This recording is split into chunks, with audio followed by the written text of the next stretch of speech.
Baiklah, Assalamualaikum warahmatullahi wabarakatuh. Perkenalkan, nama saya Radiatul Adawiyah. Baiklah, saya akan menjawab 10 pertanyaan dari mata kuliah metode penelitian, yaitu evaluasi mandiri. Adapun pertanyaan pertama yaitu jelaskan pengertian pembimbing tugas akhir dan peranannya untuk tugas akhir Anda. Untuk jawaban saya, yaitu pembimbing tugas akhir adalah dosen atau peneliti yang ditugasi oleh ketua jurusan untuk melakukan pembimbingan terhadap mahasiswa yang mengambil SKS tugas akhir. Adapun peranannya ialah mengarahkan mahasiswa, memberikan alternatif solusi untuk masalah yang sedang dihadapi, dan memotivasi mahasiswa dalam kondisi yang kurang baik.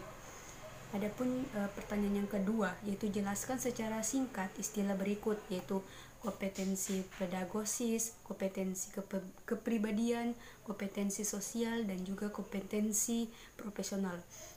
Kompetensi pedagogis adalah kemampuan untuk mengolah pembelajaran peserta didik yang meliputi pemahaman terhadap peserta didik dan pengembangan peserta didik untuk mengaktualisasikan berbagai potensi yang dimilikinya. Potensi kepribadian adalah kepribadian pendidik yang mantap, dewasa, arif, berwibawa, menjadi teladan bagi peserta didik, dan berakhlak mulia. Terus yaitu kompetensi sosial adalah kemampuan pendidik untuk berkomunikasi dan berinteraksi secara efektif dengan peserta didik, tenaga pendidikan, dan masyarakat. Yang terakhir, kompetensi profesional adalah kemampuan pendidik untuk menguasai materi pembelajaran secara luas untuk memperoleh kompetensi yang ditetapkan. Terus pertanyaan yang ketiga itu jelaskan makna pernyataan dosen sebagai fasilitator untuk memulai tugas akhir.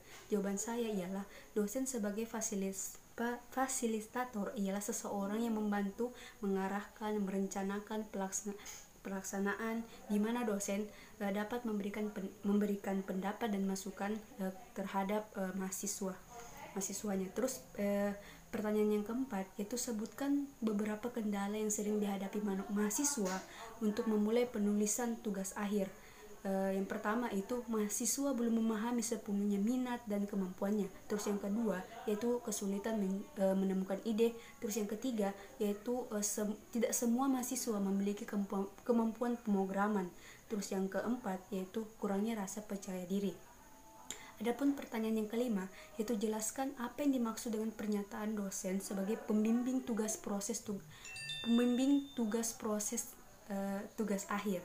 Jawaban saya yaitu tugas akhir merupakan suatu karya ilmiah berdasarkan suatu kegiatan penelitian mandiri mahasiswa disusun dalam jangka waktu 1 semester di bawah pembimbingan seorang dosen pembimbing, di mana dosen tersebut dapat membantu mengarahkan sampai tahapan laporan tugas akhir.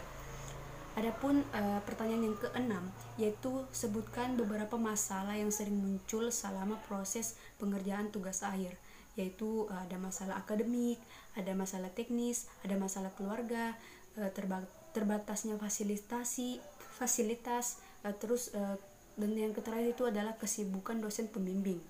Terus pertanyaan yang ketujuh yaitu jelaskan apa yang menjadi kelebihan dan kekurangan proses pembimbingan melalui email atau internet. Kelebihannya yaitu dosen dapat mengorganisasikan laporan tugas akhir dengan baik.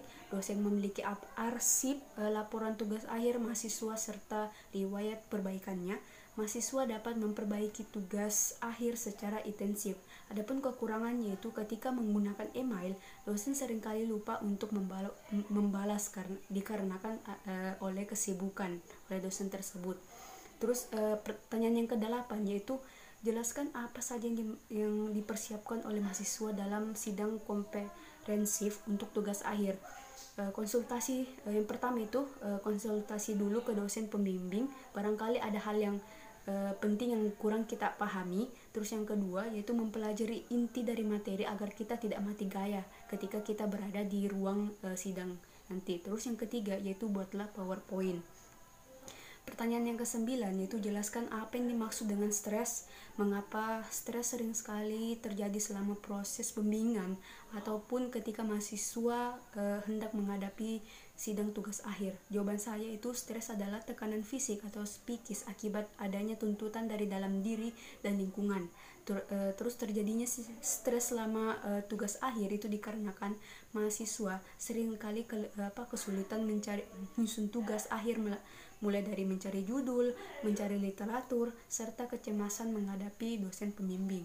Terus jawab pertanyaan yang terakhir, yaitu jelaskan secara singkat apa saja hambatan yang sering dihadapi itu mahasiswa selama proses bimbingan tugas akhir.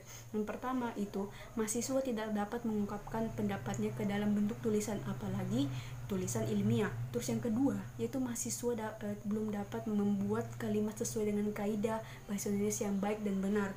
Terus yang ketiga yaitu mahasiswa belum sepenuhnya memahami plagiarisme.